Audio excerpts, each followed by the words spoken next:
ماں باپ کا ذکر، ماں باپ کے لیے دعائیں، ماں باپ کے ساتھ حسن سلوک، یہ آپ کا اور میرا فرض نہیں ہے صرف، بلکہ یہ انبیاء کی تعلیمات ہے۔ ہر نبی اپنے ماں باپ کے ساتھ اچھا سلوک کرتے رہے، نیک سلوک کرتے رہے، حسن سلوک کرتے رہے۔ دعا کے اندر اپنے والدین کے لیے دعا کرنا، ان کے لیے اللہ سے سوال کرنا، اور جب وہ زندہ ہو ان کی خدمت کرنا، یہ انبیاء کا سکھایا ہوا عمل ہے۔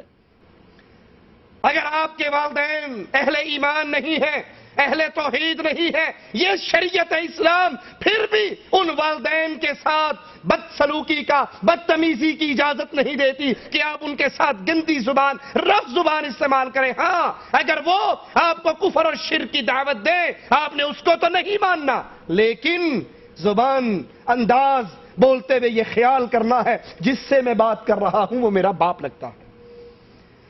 اور یہی طریقہ، یہی انداز تمام اصحاب کرام رضوان اللہ علیہم اجمعین کا تھا۔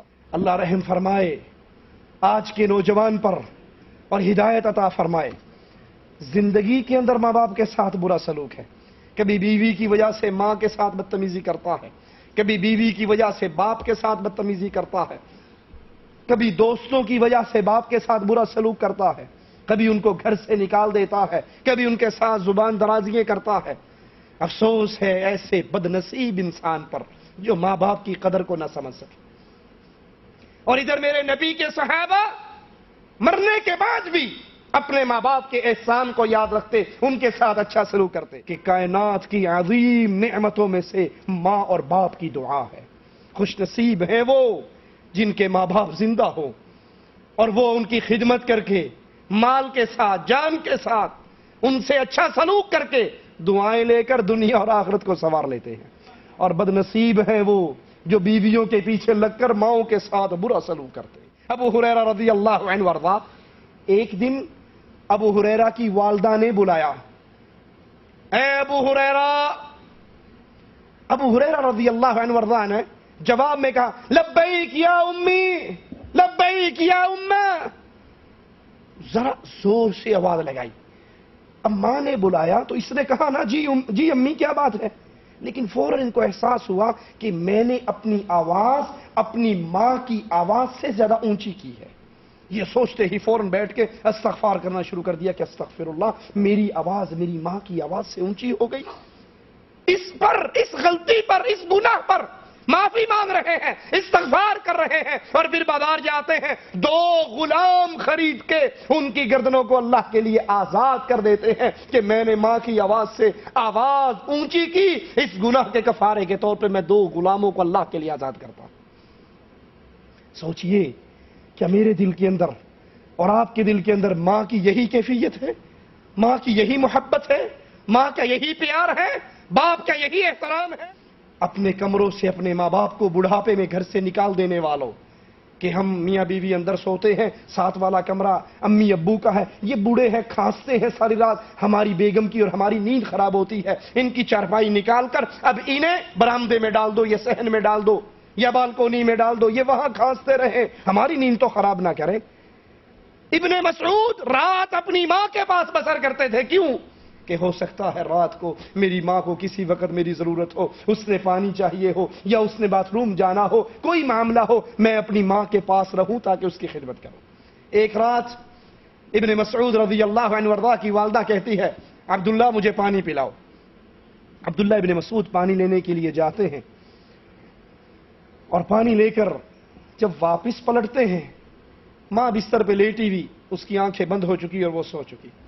ابن مسعود اب سوچتے ہیں کہ ماں نے پانی مانگا، ماں پیاسی ہے، اب اس کو جگاؤں تو بوڑھی عورت ہے، پتہ نہیں دوبارہ نیند بھی آئے گی یا نہیں آئے گی، اور اگر پانی میں اس کے سرہانے پہ رکھ دوں تو یہ رات کو اٹھے گی، دائیں بائیں ہاتھ پاؤں مارے گی، اسے تو نظر بھی نہیں آئے گا، کیا کروں؟ یہ سوچتے ہوئے ساری رات اپنی ماں کے سرہانے پہ کھڑے ہو کر گزارتے تھے۔ نیند آتی ہے، بیٹھ جاتے ہیں، تھکتے ہیں، کھڑے ہو جاتے ہیں، اور اسی بیٹھنے اور کھڑے ہونے میں یہاں تک کہ فجر کی آذان ہو جاتی ہے، ان کی والدہ اٹھتی ہے اور پھر اپنی والدہ کے سامنے وہ پانی کا پیالہ پیش کرتے ہیں۔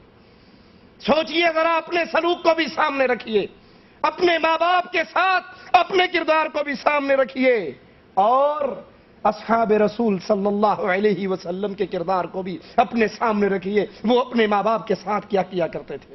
حیوہ ابن شریح بہت بڑے عالم محدث، مسجد میں اپنے طلباء کو اللہ کے رسول صلی اللہ علیہ وسلم کی احادیث پڑھایا کرتے اور سنایا کرتے تھے۔ فجر کے بعد بیٹھ جاتے، اپنے طلباء کو حدیث سناتے۔ ان کی والدہ دماغی طور پہ تھوڑی سی کمزور تھی۔ جب یہ اللہ کے نبی کی حدیثیں پڑھا رہے ہوتے، ان کا درس جاری ہوتا، طلباء اللہ کے نبی کی حدیثیں لکھ رہے ہوتے، والدہ اپنے گھر سے اٹھتی، مسجد میں آتی، کھڑکی کھولتی اور وہاں سے کھڑے ہو کے کھڑکی میں کھڑے ہو کر اپنے بیٹے کو آواز لگاتی، حیوہ! وہ کہتا لبیک یا امی، جی میری ماں۔ اب دوپہر کا سورج چڑھا ہوا ہے، یہ حدیث کا درس دے رہے ہیں اور ماں گھر سے اٹھ کر مسجد میں آئی ہے۔ لازمی بات ہے کوئی ضروری کام ہوگا، کوئی بڑا شدید کام ہوگا، بڑی شدید کوئی حاجت ہوگی، لیکن ماں دروازہ کھول کے کہتی ہے حیوہ اپنا درس چھوڑو، اٹھو، مرغیوں کا دانہ نکال کے مرغیوں کو ڈال کر آؤ۔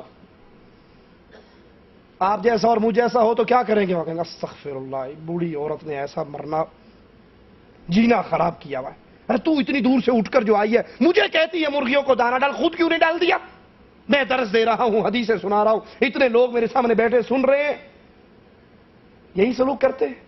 اور یہ محدث اپنی ماں کا یہ جملہ سن کر کتاب بند کر دیتے ہیں، اپنے طلباء سے کہتے ہیں سنو، تمہیں دین سکھانا، نبی کی حدیثیں پڑھانا نفلی کام ہے اور اپنی ماں کا حکم ماننا فرض ہے۔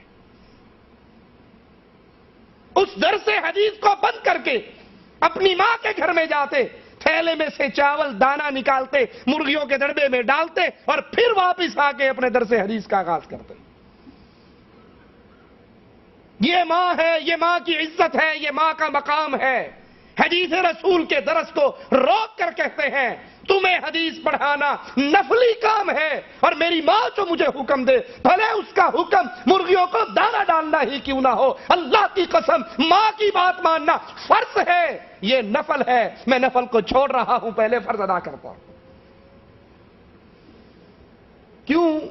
کیونکہ وہ یہ سمجھتے تھے ماں باپ کی خدمت اللہ کی عبادت ہے، وہ اس کو لذتیں لے کر کرتے تھے۔ ایک شخص کی والدہ بوڑھی اور وہ اس کی اس کیفیت میں بیماری میں پہنچی ہوئی کہ بستر پہ ہی اس کا پیشاب اور پخانہ نکلتا، بیٹا اس کو صاف کرتا۔ کسی سے پوچھنے والے سے پوچھا کہ میں اپنی ماں کی گندگی کو دھوتا ہوں، یہ اتنی بیمار ہے بستر پہ ہی قضائے حاجت کرتی ہے اور میں صاف کرتا ہوں، کیا میں نے وہ بچپن کا حق ادا کر دیا جو ماں بچپن میں مجھے دھویا کرتی تھی؟ کیا میں نے وہ حساب برابر کر دیا؟ کہا نہیں۔ کہا کیوں؟ یہی تو ماں میرے ساتھ کرتی تھی جو اب میں ماں کے ساتھ کر رہا ہوں۔ کہا جب ماں تیرے ساتھ کرتی تھی وہ تیری زندگی کی اللہ سے دعائیں مانگا کرتی تھی، وہ خوشی، محبت، پیار اور الفت سے یہ کام کرتی تھی اور تیری صحت، تیری زندگی کی دعا مانگتی تھی۔ تو کراہت اور نفرت سے کرتا ہے اور اس کی موت کی تمنا کرتا ہے کہ کب یہ مرے گی اور میری جان چھوٹے گی۔ ماں کی کیفیت، ماں کا مقام، ماں کا رتبہ بڑا عظیم ہے۔ اسی لیے مالک فرماتا ہے اللہ تعبدوا الا ایاہ وبالوالدین احسانا، نیک سلوک کرو ماں باپ کے ساتھ، اللہ کی عبادت کے بعد بہت بڑا حق ماں باپ کا حق ہے۔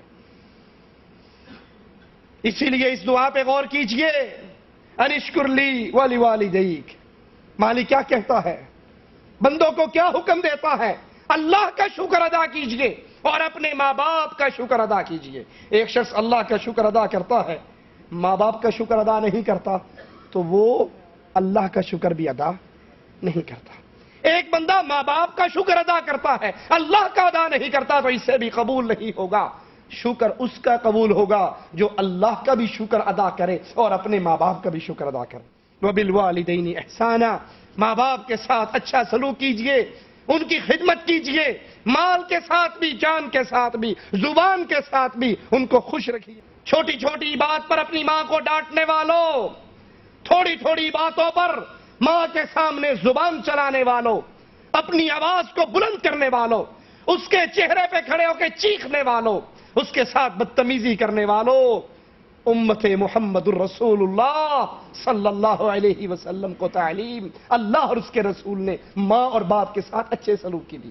ٹھیک ہے، یہ بھی نیکی ہے کہ ماں آپ کو حکم دے اور آپ وہ کام کرو، باپ آپ کو حکم دے اور پھر آپ وہ کام کرو، لیکن عظیم نیکی یہ ہے آپ کو پتہ لگ جائے آپ کے ماں باپ یہ چاہتے ہیں کہ یہ کچھ کرو، آپ ان کے حکم دینے سے پہلے ہی ان کا کام پورا کر دو۔ اور اللہ کی قسم جتنی جلدی ماں راضی ہوتی ہے مخلوق میں کوئی اور راضی نہیں ہوتا۔ بچے سے بڑی غلطی ہو جائے، بچہ آ کر ماں اور باپ سے معافی مانگ لے، ان کا غصہ فوراً ختم ہو جاتا ہے۔ تو بس انسانوں پر فرض ہے، حق ہے، واجب ہے کہ وہ اپنے ماں باپ کے لیے دعا کریں، رب ارحمہما کما ربیانی صغیرا۔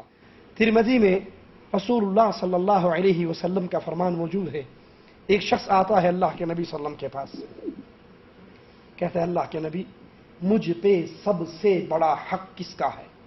اس دنیا میں بہت سے رشتے ہیں نا، باپ ہے، ماں ہے، بھائی ہے، بھتیجے ہیں، بیوی ہے، مدیر ہیں، پڑوسی ہیں، آفیسر ہیں، بادشاہ ہیں، علماء ہیں، بہت دنیا کے اندر قسم قسم کے لوگ ہیں۔ یہ سائل کہتا ہے اللہ کے نبی سارے لوگوں میں مجھ پہ سب سے زیادہ حق کس کا ہے؟ اللہ کے نبی صلی اللہ علیہ وسلم سب کو روک کر سب کو ایک طرف لے کیا کہتے ہیں تجھ پہ سب سے بڑا حق تیری ماں کا ہے۔ وہ پھر پوچھتے اللہ کے نبی اس کے بعد؟ کہا تیری ماں کا۔ کہا اس کے بعد؟ کہا تیری ماں کا۔ کہا اللہ کے نبی پھر؟ کہا تیرے باپ کا تجھ پہ حق ہے، تجھ پہ سب سے زیادہ حق تیری ماں کا ہے، پھر تیری ماں کا ہے، پھر تیری ماں کا ہے، اور پھر تیرے باپ کا حق ہے، باقی سب کے حق بعد میں ہے۔ اللہ کے لیے سوچئے، اللہ کے لیے غور کیجئے، جب اپنے مدیر کے پاس جاتے ہو اپنی فیکٹری میں کام کرنے کے لیے تو کس طرح مسکرا کر ملتے ہو؟ آپ کا کاروباری پارٹنر ہو، اس سے جب ملتے ہو تو کتنی محبت اور پیار سے ملتے ہو، دوستوں سے ملتے ہو تو کتنے پیار اور محبت سے، پڑوسیوں سے ملتے ہو، باہر ظاہری جن سے دوستی ہے ان کے ساتھ کتنا اچھا سلوک کرتے ہو۔ کیا اسی پیار اور محبت اور مسکراہٹ سے کبھی اپنی ماں کو بھی ملا ہے؟ کبھی اپنے باپ کے ساتھ بھی یہ سلوک کیا ہے؟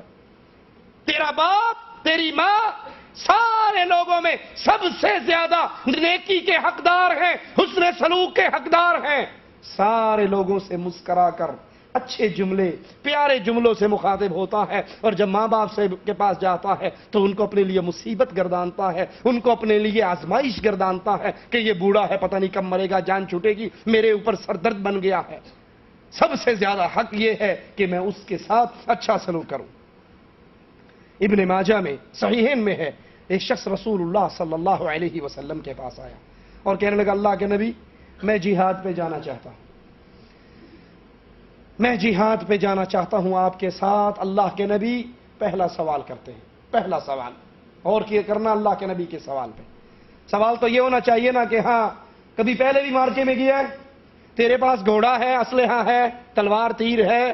نہیں، پہلا سوال اللہ کے نبی آپ کے ساتھ جہاد کے لیے نکلنے لگا ہوں، آپ پوچھتے ہیں کیا تیرے والدین زندہ ہیں؟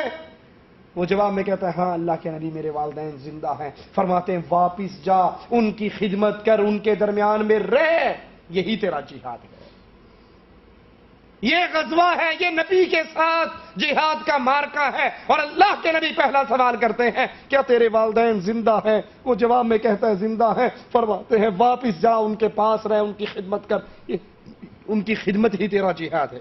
اسی طرح ابن ماجہ میں ہے، ایک شخص نے آ کر کہا یا رسول اللہ صلی اللہ علیہ وسلم میں غزوہ میں جانا چاہتا ہوں اور آپ سے مشورہ کر رہا ہوں۔ آپ نے پوچھا کیا تیری والدہ زندہ ہے؟ اس نے کہا ہاں میری والدہ زندہ ہے۔ آپ نے فرمایا اسے لازم پکڑ، اس کی خدمت کر، اس کی خدمت کر، جنت اس کے قدموں کے پاس ہے، اس کی خدمت کر، جنت اس کے قدموں کے پاس ہے۔ اور ایک روایت میں رسول اللہ صلی اللہ علیہ وسلم نے پوچھا کیا تمہارے والدین ہیں؟ اس نے کہا جی ہاں میرے والدین ہیں۔ آپ نے فرمایا ان کو لازم پکڑ، ان کے قدموں کے نیچے جنت ہے۔ ابو داؤد میں ہے ایک شخص یمن سے آیا ہجرت کر کے، رسول اللہ صلی اللہ علیہ وسلم کے پاس پہنچا، ہر چیز کو چھوڑ آیا، ماں باپ کو چھوڑ آیا، وطن کو چھوڑ آیا، مال دولت کو چھوڑ آیا، یمن سے لے کر مدینے تک کا سفر کیا۔ آپ نے اسے دیکھا تو پہلا سوال یہ کیا کیا یمن میں تیرے ماں باپ ہیں؟ کیا یمن میں تیرے والدین زندہ ہیں؟ اس نے کہا جی ہاں۔ آپ نے کہا کیا انہوں نے تجھے اجازت دی ہے ہجرت کرنے کی؟ کیا مطلب؟ انہوں نے تجھے محمد کریم صلی اللہ علیہ وسلم کے پاس اور ان کے ساتھ رہنے کی اجازت دی ہے؟ اس نے کہا نہیں اللہ کے نبی، انہوں نے اجازت نہیں دی۔ فرمایا واپس چلا جا، واپس یمن لوٹ جا، اگر تیرے ماں باپ اجازت دیں تو مدینے آ جانا، اور اگر واپس آنے کی اجازت نہ دیں تو ان کی خدمت کرنا۔ مسند احمد میں ہے ایک شخص رسول اللہ صلی اللہ علیہ وسلم کے پاس بیعت کرنے کے لیے آیا۔ آپ نے پوچھا کیا چاہتا ہے؟ اس نے کہا میں ہجرت کے لیے، جہاد کے لیے آپ کے ہاتھ پر بیعت کرتا ہوں، اور اس حال میں آیا ہوں کہ میرے والدین رو رہے ہیں۔ رسول اللہ صلی اللہ علیہ وسلم نے فرمایا واپس جا، لوٹ جا اپنے والدین کے پاس، جیسے تو ان کو رلا کر آیا ہے ویسے ان کو ہنسا۔ صحیح مسلم میں ہے اللہ کے نبی نے فرمایا 3 بار اس جملے کو دہرایا، اس کا ناک خاک آلود ہو، خاک آلود ہو، خاک آلود ہو۔ کس کا؟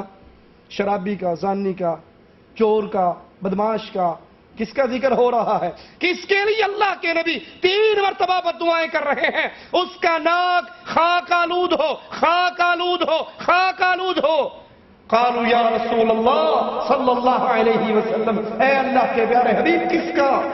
جواب میں فرماتے ہیں جس نے بڑھاپے میں اپنے والدین کو پایا یا دونوں میں سے ایک کو پایا اور ان کی خدمت کر کے یہ جنت میں داخل ہوا۔ سوچئے اپنی بیویوں کے لیے اپنے ماں باپ کو گھروں سے نکالنے والوں، اپنی بیوی کو اپنے گھر سے نکال کر الگ مکان لے کر اس میں رہائش دینے والوں، کہ یہ میرے ماں باپ کے ساتھ گزارا نہیں کر سکتی، اس کو الگ رہائش دے دو۔ وہ بوڑھے تڑپتے رہے، نہ انہیں کوئی روٹی دینے والا ہو، نہ انہیں کوئی پوچھنے والا ہو، نہ ان کی کوئی خدمت کرنے والا ہو، خود بھی ان سے دور، بیوی بھی دور، بچے بھی دور۔ اللہ کے نبی نے فرمایا اس کا ناک خاک آلود ہو جو اپنے بوڑھے والدین کو پائے یا دونوں میں سے ایک کو پائے اور ان کی خدمت کر کے اللہ کی جنت میں داخل نہ ہو جائے۔ حسن بصری رحمہ اللہ کی جو والدہ جب فوت ہوئی اور انہیں دفن کر دیا گیا تو بہت روئے، بہت روئے۔ لوگوں نے کہا عجیب بات ہے، اتنے بڑے امام ہو، اتنے بڑے شیخ ہو، ہمیں صبر کی تلقین کرتے ہو اور خود رو رہے ہو۔ کہا میرے رونے کی وجہ یہ ہے، سننا ذرا حسن بصری کے جملوں کو، میرے رونے کی وجہ یہ ہے کہ ماں باپ کی صورت میں میرے لیے 2 دروازے اللہ کی جنت کی طرف کھلتے تھے کہ میں ان کی خدمت کر کے جنت کو پا سکتا تھا، آج ایک دروازہ بند ہو گیا، اب میرا صرف ایک ہی دروازہ جنت کی طرف کھلتا ہے۔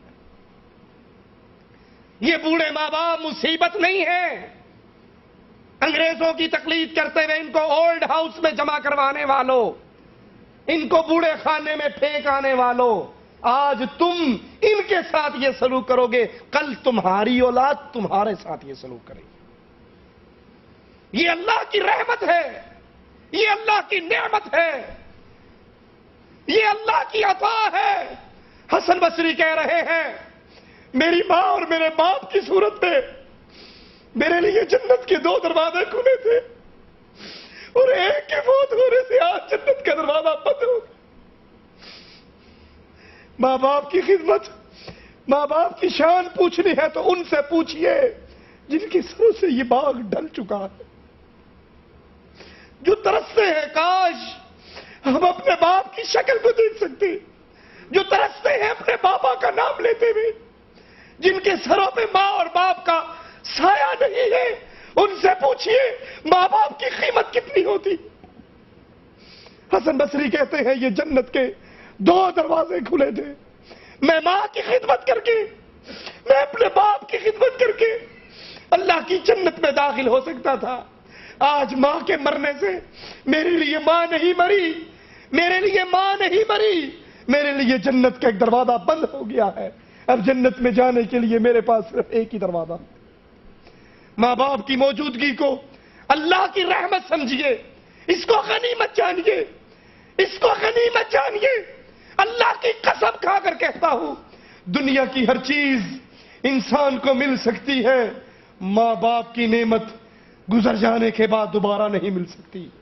اپنی بیویوں کے لیے ماؤں کو ٹھوکریں مارنے والوں، اپنی بیویوں کے لیے ماؤں سے ناراض ہونے والوں، تم ایک بیوی کو طلاق دے دو، دوسری بیوی مل جائے گی، اولاد کو چھوڑ دو اور اولاد مل جائے گی، مال برباد ہوتا ہے اور مال مل جائے گا، لیکن اگر ماں کا سایہ اٹھ گیا ساری عمر تڑپتے گزر جائے گی، ماں دوبارہ نصیب نہیں ہوگی۔ اس ماں کی قدر کیجئے، اس باپ کی قدر کیجئے۔ ماں باپ کے لیے اپنے ہاتھوں کو کھولیے، اپنی زبان کو نرم کیجئے، ان ٹوٹے ہوئے رشتوں کو جوڑیے، اور اگر کوئی ماں باپ سے ناراض ہوا ہے یا ماں باپ اس سے ناراض ہیں، ابھی زندہ ہیں، زندگی میں ہیں، اس موقع کو غنیمت جانو، ان سے فون کے ذریعے، خط کے ذریعے معافی مانگ کر ان سے اپنا معاملہ ٹھیک کر لو۔ کیوں؟ یہ ماں باپ یا جنت ہے یا جہنم ہے۔ اگر یہ راضی ہے تو انشاءاللہ جنت کا سفر بڑا آسان ہے، اور اگر یہ ناراض ہیں، اگر ماں باپ ناراض ہیں، اور وہ ناراضگی اللہ کے ساتھ کفر اور شرک کرنے کی دعوت پہ نہیں، اپنے حقوق پر ناراضگی ہے کہ آپ ماں باپ کا حق ادا نہیں کرتے، تو پھر سمجھ لیجئے جہنم کا راستہ بہت آسان ہے۔ ایک نوجوان اللہ کے نبی کے پاس آیا، آ کر کہنے لگا، یا رسول اللہ صلی اللہ علیہ وسلم، میرا بابا میرا مال لے کر اپنے بچوں پہ خرچ کرتا ہے۔ اللہ کے نبی نے اس کے بابا کو بلا لیا اور کہنے لگے کہ تیرے بیٹے نے شکایت کی ہے کہ تو بیٹے کا مال لے کر اپنے بچوں پہ خرچ کرتا ہے۔ تو بوڑھا کہنے لگا، یا رسول اللہ صلی اللہ علیہ وسلم، میرے کون سے بچے ہیں؟ اس کی بوڑھی ماں ہے اور اس کی 2 بہنیں ہیں، میں اس کا مال اس کی ماں اور اس کی بہنوں پہ خرچ کرتا ہوں، میرے اور کون سے بچے ہیں، میں کن پہ خرچ کرتا ہوں؟ پھر اپنے بیٹے کو دیکھتا ہے، اپنے بیٹے کی طرف نظریں گاڑتا ہے، جیسے زبان حال سے کہہ رہا ہو، بیٹا تجھے بچپن سے میں پالتا آیا، تمہارا بچپن سے خرچہ میں اٹھاتا آیا، تمہاری ایک ایک ضرورت کو پورا کرتا آیا، کس لیے؟ اس بڑھاپے کی عمر کے لیے کہ تم ایک مقام پر پہنچو گے، اپنے باپ کا دست و بازو بنو گے، اپنے باپ کا ہاتھ پکڑو گے، اس کی بوجھ کو اپنے کندھوں پہ اٹھاؤ گے۔ اگر تو میرے ساتھ نیک سلوک نہیں کر سکتا تو ایک پڑوسی والا سلوک ہی کر لے، جو احسان بچپن سے لے کر آج تک میں نے تجھ پہ خرچ کیا ہے، کم از کم میرا وہ احسان ہی لوٹا دے۔ اللہ کے نبی صلی اللہ علیہ وسلم نے اس نوجوان کو پکڑا اور کہا، تو اور تیرا مال تیرے باپ کا ہے، تو اور تیرا مال تیرے باپ کا ہے۔ ماں باپ نے انسان کے ساتھ ایک اپنی زندگی کے اندر وہ سلوک کیا ہوا ہوتا ہے۔ ایک شخص اپنی بوڑھی ماں کو اپنے کندھوں پہ اٹھا کر حج کروا رہا، اس کے دانت نہیں ہیں، بڑھاپے کی وجہ سے گر چکے ہیں، یہ لقمہ اپنے منہ میں چبا کے اس کے منہ میں دیتا ہے، اور پوچھنے والے سے پوچھتا ہے، کیا میں نے اس کا حق ادا کر دیا؟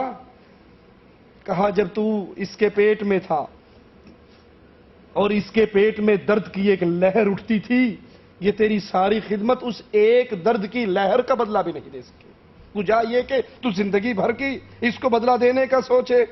مسند احمد میں ہے، رسول اللہ صلی اللہ علیہ وسلم نے فرمایا، جو یہ چاہتا ہے، سنیے اللہ کے نبی کی حدیث کو، جو یہ چاہتا ہے کہ اس کی عمر لمبی ہو، عمر میں برکت ہو اور رزق میں فراخی ہو، جو یہ چاہتا ہے میرا رزق اور وسیع ہو جائے اور آسان ہو جائے اور میری عمر میں برکت ہو جائے، میری عمر کے اندر اور اضافہ ہو جائے، جو یہ چاہتا ہے وہ اپنے والدین کے ساتھ حسن سلوک کرے اور صلہ رحمی کا معاملہ کرے، اپنے والدین کی خدمت کرے۔ والدین کی خدمت کرنے سے عمر میں بھی برکتیں ملتی ہیں اور رزق کے اندر بھی برکتیں ملتی ہیں۔ صحیح بخاری میں ہے، 3 شخص سفر کر رہے، بارش آتی ہے، یہ جا کے غار میں پناہ لے لیتے ہیں، غار میں پناہ لی، تیز ہوا چلتی ہے، اوپر سے ایک پتھر آتا ہے اور وہ پتھر آ کے ان کے غار کے منہ کو بند کر دیتا۔ انہوں نے زور لگانا تھا لگا لیا، چیخنا تھا چیخ لیا، کچھ بھی نہیں ہوا، پتھر نہیں ہلا۔ یہ سمجھ گئے کہ بس اب یہ غار ہماری قبر کی دوسری صورت ہے۔ ان میں سے کہنے لگا کہ اپنے نیک اعمال کو یاد کرو، اللہ کے دربار میں سوال کرو، اپنے نیک اعمال کا واسطہ پیش کرو، ہو سکتا ہے اللہ تمہیں یہاں سے نجات دے دے۔ ایک نے کہا اے اللہ، میں اپنی کزن کے اوپر غلبہ پا چکا تھا، قابو پا چکا تھا، اور اس کی زبان سے آخری لمحات میں ایک جملہ نکلا، اتق اللہ، اللہ سے ڈر جا۔ اللہ اس وقت مجھے اس گناہ سے تیرے ڈر نے روکا، اور تیری رضا کے لیے میں اس گناہ سے دور ہو گیا۔ دنیا کی کوئی قوت مجھے نہیں روک سکتی تھی، میں پورا غلبہ اس پر پا چکا تھا۔ اللہ تیرے ڈر کی وجہ سے میں نے اس گناہ سے منہ موڑا۔ اگر تجھے میرا عمل پسند ہے اور تیری رضا کے لیے میں نے عمل کیا ہے، اللہ اس پتھر کو ہٹا دے۔ دوسرا کہتا ہے اے اللہ، میں نے مزدور کے ساتھ بھلائی کی، وہ مزدوری چھوڑ کر چلا گیا، میں نے اس کے پیسوں کا کاروبار کیا، اور یہ جتنا مال ہے یہ سارا اسی کا تھا، جب وہ دوبارہ آیا میں نے اس کو سارا لوٹا دیا۔ تیسرا کہتا ہے اے اللہ، میں اپنی بکریاں لے کے جاتا تھا، چرانے کے لیے جاتا تھا، اور واپس آ کر اس کا دودھ نکال کے سب سے پہلے اپنی ماں کو دیتا تھا، اپنے باپ کو دیتا تھا۔ بازار سے پھل لا کر چوری چھپے اپنی بیویوں کے کمروں میں دینے والوں، بازار سے اچھا سامان لا کر خاموشی سے بیگم کے بیڈ روم میں پہنچانے والوں، کہ باہر ماں کو نہ پتہ لگے، ماں کو نہ دینا پڑے، تم سے بڑھ کر بد نصیب اور کون ہوگا؟ ارے یہ ماں تو وہ ماں ہے جو اپنے آپ کو بھوکا رکھ لیتی تھی، تجھے کبھی بھوکا نہیں سونے دیتی تھی۔ اسے مانگنا پڑتا تو مانگ کے تیرا پیٹ بھر دیا کرتی تھی، لیکن بھوک تیری اس کو برداشت نہ ہوتی تھی۔ آج بیگم مل گئی ہے تو ماں کو بھول گئے ہو۔ خاموشی سے اچھے پھل، اچھی چیزیں، اچھا لباس چوری چھپے جا کے اپنی بیوی کے کمرے میں دیتے ہو، اور ماں کے سارے حق کو بھول جاتے ہو۔ اللہ میں دودھ نکال کے سب سے پہلے اپنے باپ کو دیتا، اپنی ماں کو دیتا۔ ایک دن میں دور چرانے کے لیے بکریاں لے گیا، واپس آیا، دودھ نکالا، اپنے ماں باپ کے سرہانے پر پہنچا تو میرے ماں باپ سو چکے تھے۔ اے اللہ، میں وہ پیالہ لے کے ان کے سرہانے پہ کھڑا رہا، یہی ان کا ناشتہ تھا، یہی ان کی رات کی تھی۔ میں نے ان کی نیند خراب نہیں کی، بوڑھے ہیں، اٹھ گئے تو شاید دوبارہ نیند نہ آئے۔ اور اللہ، میں نے ماں باپ کو پلانے سے پہلے اپنے بچوں کو پلانا مناسب نہ سمجھا۔ اے اللہ، میرے بچے میرے پاؤں کے اندر بلکتے ہوئے تڑپتے ہوئے سو گئے، میں نے ان کا رونا بلکنا برداشت کر لیا، لیکن اپنے ماں باپ سے پہلے اپنے بچوں کو دینا برداشت۔ صبح ہوئی، میرے ماں باپ جاگے، پھر میں نے دودھ ان کو پلایا، ان کو پلانے کے بعد میں نے اپنے بچوں کو پلایا۔ اللہ، اگر ماں باپ کے ساتھ یہ نیکی تیرے لیے میں نے کی، مجھے ان سے کچھ نہیں چاہیے، مجھے تیری رضا چاہیے تھی۔ تجھے راضی کرنے کے لیے اگر میں نے ماں باپ کے ساتھ نیکی کی، اللہ اس عمل کا واسطہ ہے ہمیں یہاں سے نکال دے۔ اللہ کے نبی فرماتے ہیں وہ پتھر ہٹ جاتا ہے اور یہ تینوں باہر آ جاتے ہیں۔ اللہ سے دعا ہے اللہ ہمیں ماں باپ کے ساتھ اسی طرح نیک سلوک کرنے کی توفیق عطا فرمائے۔